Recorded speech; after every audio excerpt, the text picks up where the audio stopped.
शान्तिः। सर्वे भवन्तु सुखिनः, सर्वे सन्तु निरामयाः, सर्वे भद्राणि पश्यन्तु, मा कश्चित् दुःखभाग् भवेत्। ॐ शान्तिः शान्तिः शान्तिः। ईशावस्यमिदं सर्वं यत्किञ्च जगतं जगत् तेन तत्त्वेन भुञ्जितामागृह्य कस्यचित् धनं। कृष्णाय वासुदेवाय हरये परमात्मने प्रणतक्लेशनाशाय गोविन्दाय नमो नमः। हरे कृष्ण कृष्ण कृष्ण हरे हरे, हरे राम राम राम हरे हरे।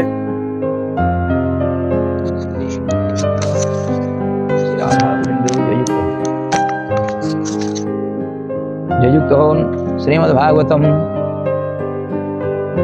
जयुक्त होन श्री श्री चैतन्य चरितामृत।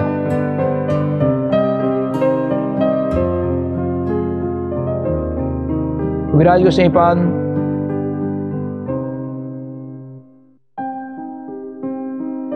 भगवान श्री गोविंदी स्वरूप निर्णय करते बड़ आदर कर तत्व समन्वित ज्ञान कथा हमारे काছে জানিয়েছে।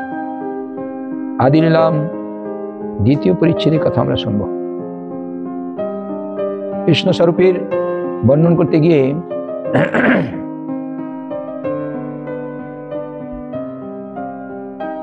স্বয়ংরূপ, তদিকাত্মরূপ, আবেশ রূপ, এই স্বয়ংরূপের কথা বলতে গিয়ে আমাদের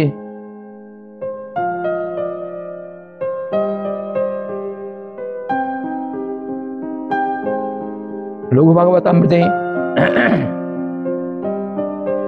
রূপ গোস্বামীপাদ সুন্দর করে বলেছেন, যে কথা আমরা শুনেছি। এখন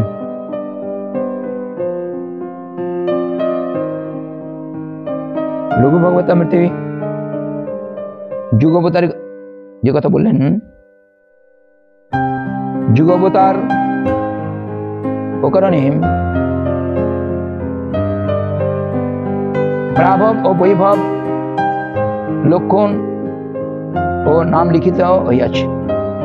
কেউ কেউ বলেন, কেউ কেউ করেন মনে করেন আলোচ্য পয়ারের প্রভাব প্রাভব ও বৈভব শব্দে লঘু ভাগবতামৃতে প্রোক্ত প্রভাব যুগাবতার এবং বৈভব যুগাবতারকেই লক্ষ্য করা হইয়াছে। কিন্তু এই সিদ্ধান্ত সমীচীন বলিয়া মনে হয় না, কারণ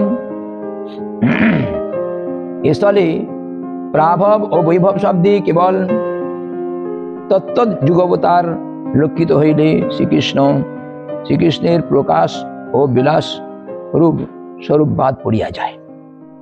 আমাদের কবিরাজ গোস্বামীপাদ সুন্দর করে ওই কৃষ্ণস্থ ভগবান স্বয়ং, কৃষ্ণ যে স্বয়ং ভগবান, সেইটাকে প্রতিপাদন করার জন্য যত রকমের অপসিদ্ধান্তের ভূমিকা, যত অপসিদ্ধান্তের ঝুঁকি, প্রলাপ, যা কিছু সব খণ্ডন করার জন্য বহু দিক থেকে বহু উদাহরণের সহিত সেগুলোকে খণ্ডন করে একবারে মজবুত করে স্থাপন করে।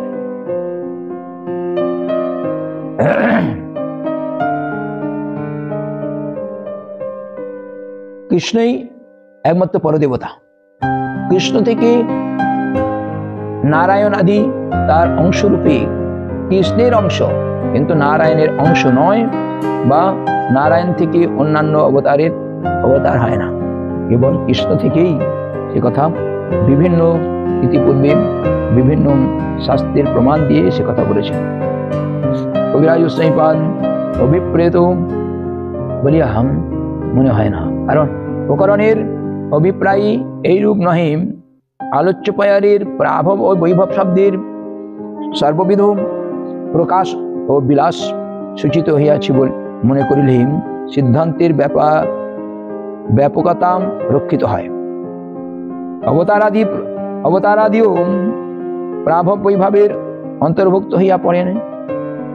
এইরূপ সিদ্ধান্তে আলোচ্য পয়ারের প্রকাশ শব্দ পারিভাষিক প্রকাশ নহে। ইহা পারিভাষিক প্রকাশ হইলে বিলাস বাদ পড়িয়া যায়। এই সালে প্রকাশ শব্দে আবির্ভাব বা অভিব্যক্তি অর্থ সাধারণ অর্থ ধরিতে হইবে। ওই প্রকাশ, এর আগে বলে দিয়েছেন প্রকাশ কেবল স্বয়ং ভগবান, তিনি একই রূপে একই মূর্তিতে বহু রূপ ধারণ করেন, তার নাম প্রকাশ। যে কথা আগে বলা হয়েছে সেই জন্য বললেন। এখানে যে প্রকাশ বলছেন, ওই যদ্যপি ওখানে বলেছেন যদ্যপি আমার গুরু তাহারও প্রকাশ, তাহলে এখানে প্রকাশ বলে না, এই প্রকাশটা এখানে এইরকম প্রকাশ নাই। প্রকাশ মানে ভগবান রাসলীলায় একই রূপে শতকোটি গোপীর সান্নিধ্যে দুই দুই গোপীর মাঝখানে একই কৃষ্ণ রূপে হস্ত ধারণ করে নৃত্য করেছেন। দ্বারকায় ভগবান 16,108 মহিষীর সান্নিধ্যে সেই মহিষীগণের কাছে সেই একই রূপে যে মূর্তি ধারণ করেছেন তাদের প্রকাশ বলা হয়েছে। কিন্তু এখানে যদ্যপি আমার গুরু চৈতন্যের প্রকাশ, এই প্রকাশ বলে সেই প্রকাশ না। সুন্দর করে প্রকাশ শব্দে পারিভাষিক প্রকাশ নহে, এটা এখানে কেবল আবির্ভূত হয়েছেন। মাঝখান থেকে আমরা শুনছি তো, এর আগে শুনেছি আমরা, আমাদের এখানে একটু আগিয়ে গেছে, আমি একটু পিছিয়ে করছি। আমাদের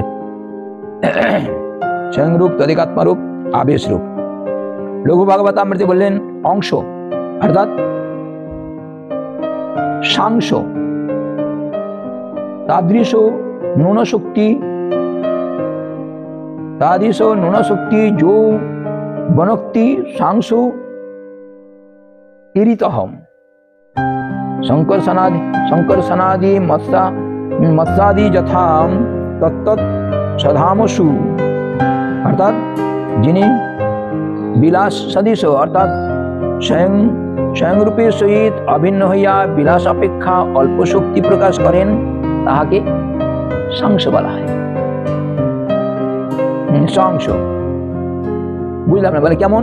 যেমন শশধামে শঙ্করসনাদি পুরুষ অবতার এবং মৎস্যকুর্মাদি অবতারগণ বিলাস মূর্তি, এরা শঙ্করসন বিলাস মূর্তি।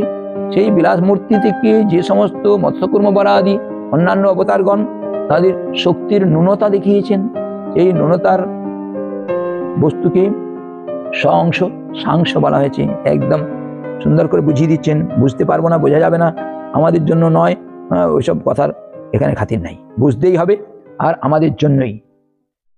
ঘুমালে হবে না, একদম সিট ডানা সোজা করে বসতে হবে, ঘাড় কাতে নয়, একদম মনে করছি চোখটাকে অর্ধ উন্মিলিত করে তন্ময় হয়ে শুনবো না, ড্যাপ ড্যাপ করে তাকিয়ে তাকিয়ে পাঠকের দিকে তাকিয়ে তাকিয়ে শুনতে হবে, ঘাড় কাত হয়ে অন্যদিকে, তাহলে এমনি তো আমার মনটা অন্যদিকে চলে যায়, আবার যদি অন্যদিকে তাকি অন্যদিকে ঘাড় কাত হয়ে থাকে তাহলে হবে না।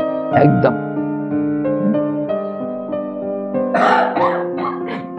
বহু যত্ন করলে তবে এইগুলো অল্প একটু বুঝতে পারে বা কখন, আর যদি যত্নই না থাকে একে ছুতেই পারবে না।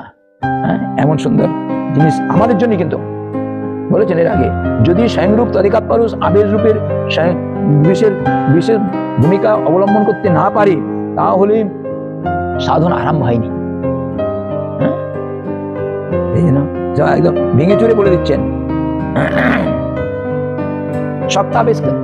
এবার প্রাভব বৈভব অংশ শক্তাবেশ, অংশ এই পর্যন্ত অংশ বলেছেন, অংশ মানে সাংশ। এবার শক্তাবেশটা কি? শক্তাবেশ বলতে লঘু ভাগবতামৃতের আবেশ বলেন, জ্ঞান শক্তিয়াদি কলয়া যত্র বিষ্ট জনার্দনম ত আবেশাম নিগদ্যন্তি জীবা এব মহোত্তমাম বৈকুণ্ঠেপি যথা শেষো নারদম সনকাদয় অক্রূরম দৃষ্টান্তে চামিম দশমে পরিকীর্তিতা। লঘু ভাগবতামৃতে বললেন আমরা এখন কি বুঝছি? শক্তাবেশ। কি বুঝতে যাচ্ছি? শক্তাবেশ। কিছু কিছু অন্তত আমাদের জন্য নয় এরকম মনে করে না, আমাদের জন্য, আমার জন্য এরকম মনে করতে হবে। শক্তাবেশ অংশ বোঝা গেল। এখন শক্তাবেশটা কি বলছেন?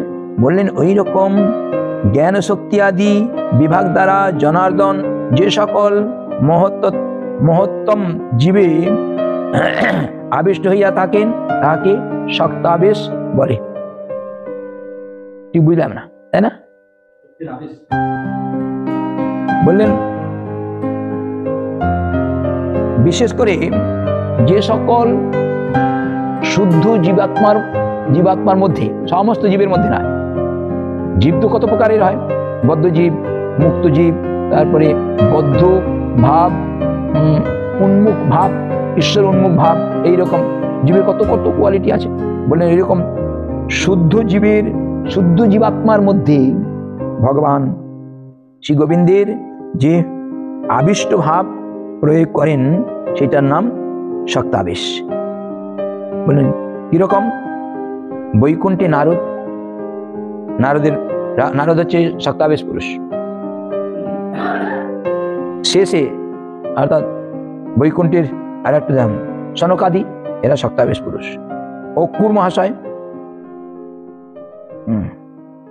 মহাশয় যমুনার জলে নিমগ্ন হইয়াম যে বৈকুণ্ঠ দর্শন করেন, তখন তিনি এই শেষ নারদ চতুষ্সনাদিকে দর্শন করিয়াছিলেন।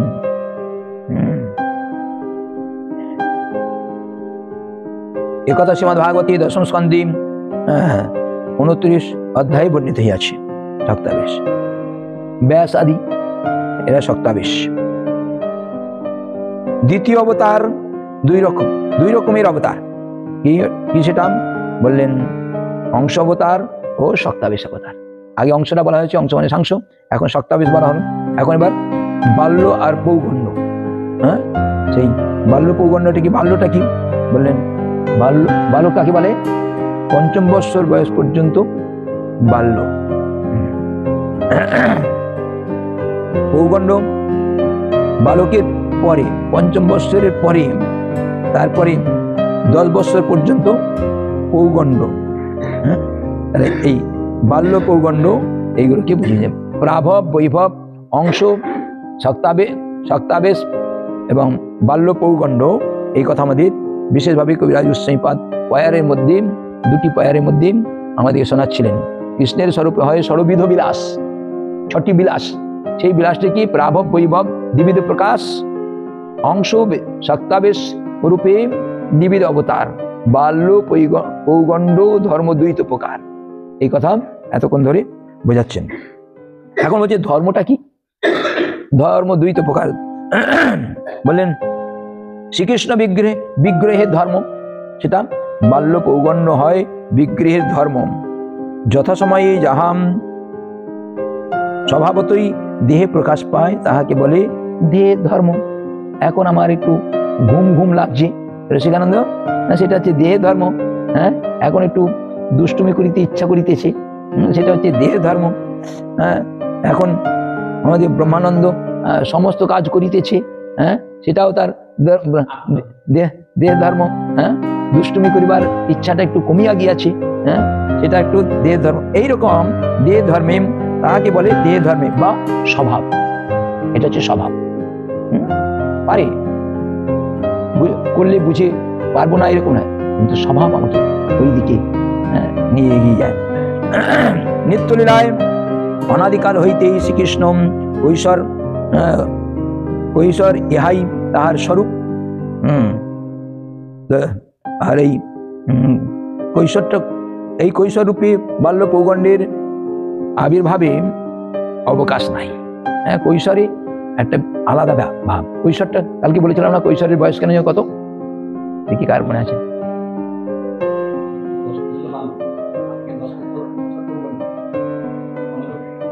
হ্যাঁ, ভগবানের নিত্য কিশোর বয়সটা কালকে, রাধারানীর আর কৃষ্ণের কৈশোর বয়সটা কি শুনেছিলাম না?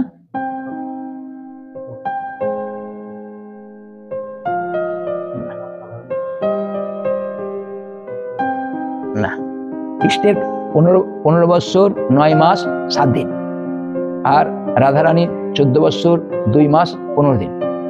এটা হচ্ছে নিত্য কিশোরের বয়স। নিত্য কিশোর অবস্থায় তিনি কৈশোর লীলা করে থাকেন, বাড়েও না কমে না। এটা একটা মজার ব্যাপার।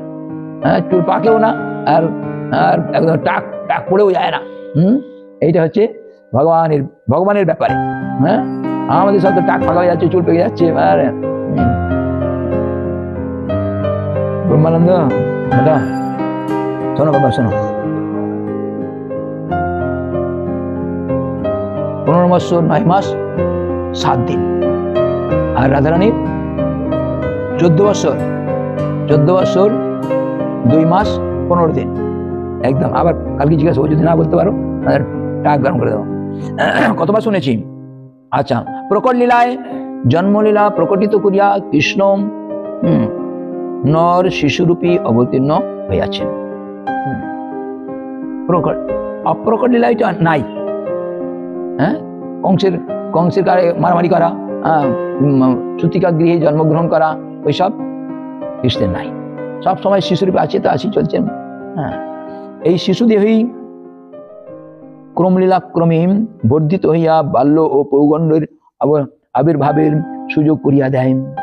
এইরূপে অঙ্গীকৃত বাল্য ও পৌগণ্ডই শ্রীকৃষ্ণের বিগ্রহের ধর্ম। প্রকট লীলায় শ্রীকৃষ্ণ বাৎসল্যরস আস্বাদনের নিমিত্ত বালকের এবং সক্ষরস আস্বাদনের নিমিত্ত পৌগণ্ডকে স্বীকার করিলেন। জন্ম হইতে 5 বছর বয়স পর্যন্ত দেহের ও মনের যে অবস্থা দেখা যায়, বাৎসল্য রসে আস্বাদনের নিমিত্ত শ্রীকৃষ্ণ সেই সমুদয় স্বীকার করেন। ভগবান কর্তম অকর্তম অন্যথা কর্তম সমর্থ সমস্ত ব্যাপক অবস্থা থাকলেও কিন্তু ওই জায়গায় ওই অতটুকু গণ্ডির মধ্যেই অবস্থান করেন। হ্যাঁ, যিনি যে রসের পাত্র সম্যক প্রকারে তাহার বশ্যতা স্বীকার না করিলে সেই রসটি আস্বাদন হয় না। বাৎসল্য রসের পাত্র মাতা পিতা এই রস আস্বাদন করিতে হইলে মাতার ওপরই সর্বতভাবে নির্ভর করিয়া থাকে। স্বাভাবিক, বাৎসল্য মাকে ছেড়ে দিয়ে আর বাৎসল্যটা কোথাও যাবে না। এইরূপ নির্ভরতা কেবল শিশুকালেই সম্ভব, অন্য সময় হয় না। শিশু নিজের আহার নিজে জোগাড় করিতে পারে না। নিজের ক্ষুধা হইতে শিশু তার জানিতে পারে না। ক্ষুধা বুঝিয়া মা তাহার আহার দেন। শিশু এখন ঘুমাচ্ছে, শিশু অনেকক্ষণ ঘুমিয়ে আছে। হ্যাঁ, তাকে মা উঠিয়ে, ওঠ না বেটা, কোনো রকম উঠিয়ে অনেকক্ষণ খাওয়ানো হয়, খেতে দিতে হবে। এটা পাড়ার লোক বুঝবে না, মাই গর্ভধারণী মাই বুঝেছেন। হ্যাঁ বেটা, মা দেখে মুখের দিকে, আর বন্ধু দেখে বাহুর দিকে, আর স্ত্রী দেখে পকেটের দিকে। একদম সেই মা খালি, আর আমার ছেলেটা মুখটা কি শুকিয়ে গেছে, বাবা তিনি ঘুমায়নি, কোথায় গিয়েছিল বাবা, কত একদম মা দেখতে পাবে, আর কেউ দেখবে।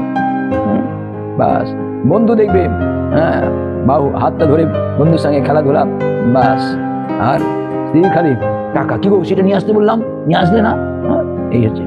যাই হোক, নিজের দেহে মশামাছি শিশু দাঁড়াইতে পারে না, একদম সোজা করে সহজ করে। নিজের মলমূত্র হইতেও শিশু সরিয়া যাইতে পারে না। মাতাই তাহাকে সর্বতভাবে রক্ষা করেন। শিশুর সঙ্গীও মাতাই অথবা বাৎসল্যযুক্ত অপর কেহ। এইরূপ বাৎসল্যময়ী মাতাম স্নেহ উপভোগ করিতে হইলে কেবল মাত্র মনে মনে শিশু ভাবটি পোষণ করিলেই চলে না। দেহ তনুকূল হওয়া চাই। দেহ শিশুরূপে হওয়া চাই। মাতার নিকট শিশু পুত্র যেমন সেবা পায়, যুবক বা পৌগণ্য পুত্র তদ্রূপ পায় না। দাড়ি উঠে গেলে যদিও মা একটু আদর করতে চায়, কিন্তু ওই রকম ভাবে দেয় না, পাইলেও পারে না। উভয় পক্ষের সংকোচ আসিয়া পড়ে। তবুও মা ছেলেকে ওই রকম আদর করার জন্য যত্ন করে। আপনি অফিসে যাচ্ছে, একটু অনেক মাথায় হাত দিয়ে কপালে চুমুকে ছেলেকে পাঠাচ্ছে। কত মায়ের বাৎসল্য ভাবলে যায় না, দেখিয়েছেন যশোদা আমাদের। যশোদা মা দেখিয়েছেন, রাজা হয়ে গেছে। 10টা-11টা ছেলে মেয়ের বাবা হয়ে গেছে। প্রতি মহিষীর গর্ভে তা সত্ত্বেও যশোদা মায়ের স্তনদুগ্ধ স্খলিত হয়েছে, সেটা ভাবতে যায় না। পরিণত বয়সে শিশুর ভাবটি মনে মনে মনে স্থান পাইতে পারে না। দৈহিক অবস্থার সঙ্গে মানসিক ভাবটি ঘনিষ্ঠ সম্বন্ধ আছে। তাই বাৎসল্য রসের আস্বাদনের নিমিত্ত শ্রীকৃষ্ণ শিশুভাবে এবং শিশু দেহে বাল্য অঙ্গীকার করিয়াছেন। সূক্ষ্মরস আস্বাদনের নিমিত্ত পৌগণ্ড পঞ্চম হইতে 10 বৎসর পর্যন্ত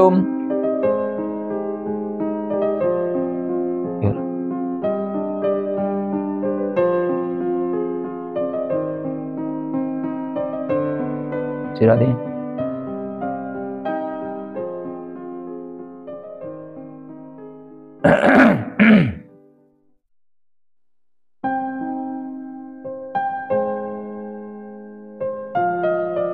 10 বছর পর্যন্ত দেহ এবং মনের যে অবস্থা থাকে তাহাকে অঙ্গীকার করিয়াছেন।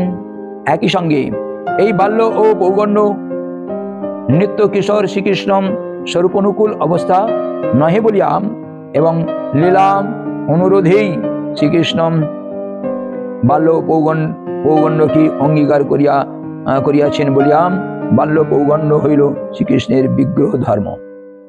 এই ধর্ম কথা বলতে গিয়ে এত কথা বললেন। আর শিবিগ্রহ হইলেন ধর্মী। বাল্য পৌগণ্ড যেমন মনুষ্যের দেহে প্রকাশ পায় বলিয়া মনুষ্যের দেহের ধর্ম, তদ্রূপ প্রকট লীলা কালে লীলা অনুরোধে শ্রীকৃষ্ণের দেহেও প্রকাশ পাইয়াছিল বলিয়া বাল্য পৌগণ্ড শ্রীকৃষ্ণের দেহ ধর্ম। এই ধর্ম কথা বলতে গিয়ে এত কথা বলছেন। এবার ধর্ম 2 প্রকার। আমাদের ধর্ম 2 প্রকারটা কি শুনে নিই একটুখানি। শ্রীকৃষ্ণের বিগ্রহে অর্থাৎ দেহে ধর্মের 2 রকম বাল্য পৌগণ্ড। মনুষ্য দেহে ধর্ম অনেক রকম বাল্য পৌগণ্ড, কিশোর, যুবক, পৌরত্ব, বৃদ্ধত্ব, রুগ্নত্ব ইত্যাদি। কিন্তু শ্রীকৃষ্ণের দেহে ধর্ম মাত্র 2টি বাল্য পৌগণ্ড, যাহা যত সময়ে দেহ অবস্থান হয় অথবা যত সময়ে দেহ চলিয়া যায় তাহাই দেহের ধর্ম।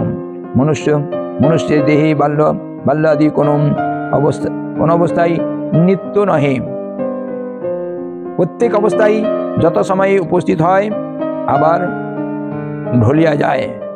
এই জন্য বাল্যাদি সমস্ত অবস্থায় মনুষ্যের দেহের ধর্ম। শ্রীকৃষ্ণের কৈশোরটি নিত্য অনাদিকাল হইতেই তাহার নিত্য স্বয়ংরূপে অবস্থিত, যাহা যথাসময়ে দেহে অবস্থিত হইয়া তিরোহিত হয় না। এই নিত্য কিশোর বয়সটি সরে না, বাল্য পৌগণ্যটি সরে, কিন্তু নিত্য কিশোর লীলার ভাবটি সরে নাম, বয়সটিও সরে নাম। নিত্য কিশোর হয়ে গেল। শ্রীকৃষ্ণের কিশোর নিত্য অনাদিকাল হইতেই তাহা নিত্য স্বয়ংরূপে অবস্থিত, উহা যত সময়ে দেহে অবস্থিত হইয়া তিরোহিত হয় না। সুতরাং কিশোর শ্রীকৃষ্ণ বিগ্রহের ধর্ম নহে, পরন্তু শ্রীকৃষ্ণের কিশোরী ধর্মী। এই ধর্ম আর ধর্মী কথা বলছেন। ধর্মটা আবির্ভাব হয়, সরে সরে যায়, আর ধর্মী যাহা ধরে রাখে যায় না। গ্লাসের জলটা পড়ে যেতে পারে, কমে যেতে পারে, খেয়ে নিতে পারে, খালি হতে পারে, বেশি হতে পারে, উপচে পড়ে যেতে পারে, কিন্তু গ্লাসটা কিন্তু একই আছে। ঠিক ওই রকম আশ্রয় আশ্রিতের কথা আমরা শুনেছি। ঠিক ওই রকম আশ্রয় আশ্রিত ধর্মী একমাত্র আশ্রয়, আর ধর্মটা হচ্ছে আশ্রিত। কারণ নিত্য কিশোরী বাল্য পৌগণ্ডের আবির্ভাব। বাল্য পৌগণ্ড শ্রীকৃষ্ণের বিগ্রহের প্রকট লীলায় অবস্থিত হয়, আবার তিরোহিত হয়। এই জন্য বাল্য পৌগণ্ড শ্রীকৃষ্ণের বিগ্রহের ধর্ম। পৌরত্ব, বাধ্যগত্ব, রুগ্ন আত্মীয়ত্ব, সচ্চিদানন্দ শ্রীকৃষ্ণের বিগ্রহে আশ্রয় করিতে পারে না। পারে না বলিয়া তাহা শ্রীকৃষ্ণের বিগ্রহের ধর্ম নহে। হ্যাঁ, এটা ধর্মীয় নহে, কৈশোরটাই কেবল ধর্মী, ওইগুলোকে ধরে রাখতে পারে, ধরে রাখেন। তাই শ্রীকৃষ্ণের বিগ্রহ ধর্ম কেবল দুইটি, বাল্য আর পৌগণ্ড। হ্যাঁ, প্রথম আদিলীলায় ৪র্থ পরিচ্ছেদে ৯৯ পয়ারে ভালো করে আরো দ্রষ্টব্য, আরো দেখতে হবে। দেখো এই কথা বলতে গিয়ে এই পর্যন্ত এই কথাই বললেন। আর একটুখানি পড়ে নেই। কৈশোর স্বরূপী কৃষ্ণ স্বয়ং অবতারী, ক্রীড়া করে এই ৬ রূপী বিশ্ব ভরি। কৈশোর লীলাতেই কেবল অবতারী কৃষ্ণ স্বয়ং। কি হচ্ছে কি, মাটিতে ফ্যান ফ্যান চালা বেটা, এইগুলো হচ্ছে স্বয়ংরূপ ভগবান। স্বয়ংরূপ ভগবান অবতারী, পূর্ণ প্রকাশ ওই কৈশোর লীলা। তাই এই ৬টি রূপে কৃষ্ণ বিলাস করেন। কোন ৬টি? ওই প্রাভব, বিলাস, অংশ, সাংস, সক্তাবেশ আর বাল্য, পৌগণ্ড, এই ৬ রূপে বিলাস করেন। তাহা বলিয়াম স্বয়ংরূপ মূল রূপটি কি তাহা করিতেছেন। বলেন, তাহা বলিয়াম তাহার স্বয়ংরূপ মূল রূপটি কি তাহা বলিতেছেন, এবং কেনই বা তিনি স্বয়ংরূপ ব্যতীত অন্য ৬ রূপে বিলাস করেন তাহা বলিতেছেন। হ্যাঁ, এবার ভাঙবে আরো। কেবল স্বয়ংরূপ ছাড়া ওই ৬টি রূপেই কেবল বিলাস করছেন। হ্যাঁ, ইনি স্বয়ংরূপ কিছু করছেন না বা কি করেন সে কথা বলবেন। ঈশ্বর স্বরূপী তার স্বয়ংরূপ, এই স্বয়ংরূপটি তিনি অবতারী। হ্যাঁ, সমস্ত অবতারের মূল লীলা অনুরোধেই তিনি অপর ৬ রূপে বিহার করেন। স্বাভাবিক অনুরোধ উপরোধের আশ্রয় নেমে যেমন ৮টা পর্যন্ত হওয়ার কথা, আরো ১ ঘন্টা হলো কিসের জন্য? উপরোধে। ঠিক ওই রকম ভগবান অংশ, কলা আর বাল্য, পৌগণ্ড যা কিছু সব উপরোধে, যশোদার উপরোধে, সখাদের উপরোধে, হ্যাঁ, এইরকম সৃষ্টি স্থিতি প্রলয়ের সৃষ্টিকার্যের উপরোধে, দেবতাগণের প্রার্থনায় তিনি বললেন যাও তোমরা, যথাসময়ে আমি যাচ্ছি। এই রকম উপরোধে অনুরোধের আসরের ভূমিকা হচ্ছে এই ৬টি বিলাস। এগুলো হচ্ছে বিলাস করেছেন উপরোধে অনুরোধে, কিন্তু নিত্য স্বয়ং অবতারী, স্বয়ং কিশোর রূপী, কিশোরী রূপী অবস্থা। একদম যত কঠিন তত্ত্ব এক কথায় সুন্দর করে এই জায়গায় এখানে যদি বুঝতে না পারি, কোনো যুগে, কোনো কল্পে, কোনো জায়গায় বুঝতে পারবে না, একদম নিশ্চিত। সহজ করে বলে দিয়েছে। কত সুন্দর। বলেন কিশোর স্বরূপ। এখন কিশোর স্বরূপের যে শ্রীকৃষ্ণ কি বলতে চাইছেন শুনিন। কৃষ্ণ স্বরূপ তো কিশোর, স্বয়ংরূপে তিনি নিত্য কিশোর অবস্থিত। কৃষ্ণের যতক খেলাম সর্বোত্তম নরলীলাম, নরবপু কৃষ্ণের স্বরূপ। গোপ বেশ বেনু করো নবকিশোর নটবর, নরলীলার হয় অনুরূপ। একদম নরলীলা করতে হলে এই রূপটাকেই ভালো করে বেছে নিলেন, এই বয়সটাকেই ভালো করে বেছে নিলেন। আর একদম যত সুন্দর বয়স এই বয়সটা, যত ফুর্তি করার বয়স এই বয়সটা, কিশোরের বয়সটা। অন্য সময় হবে না। বালকে ভালো করে পেট ভরে খাও, এই কিশোর বয়সী ভালো করে খাবে। হ্যাঁ, একদম। মা বাবা একটা মাত্র ছেলে, ৩ জনের পরোটা ভেজেছে, ছেলে খেতে বসেছে, সব দিদি সব শেষ করে দিয়েছে। বা বৃদ্ধ অবস্থাতে পারবে না, আর শিশু অবস্থাতেও পারবে না। হ্যাঁ, মাও দিয়ে যাচ্ছে, হ্যাঁ না ছেলে খাক, পেট ভরে খাক। হ্যাঁ, বাপরে, বড় জাম্বাটি, ১ জাম্বাটি হালুয়া তৈরি করেছিল, হ্যাঁ শেষ করে দিয়েছে। আলুর দম হচ্ছে, মা একটু আলুর দম, বাবা আলু তাহলে একটুখানি বলছ না বাবা, আলু একটু। ওমা তো সব শেষ হয়ে গেছে, মা তুমি বলছো না, আরে বাবা তুই খা না, তুমি বকিস না তো। হ্যাঁ, মা আদর করে খাইয়ে দিচ্ছে, এটা তো স্বাভাবিক। কিন্তু শিশু অবস্থাতে, বৃদ্ধ অবস্থাতে, বৃদ্ধ অবস্থায় ওই সুজির পাতলা রুটি করে তারপর যেটা ফুলে যায় তার মধ্যে আর একটা পাতলা থাকে, সেই পাতলাটাকে দিচ্ছে, দিয়ে খেলো, তার ঢেউ করে লেগুন তুলছে। হ্যাঁ,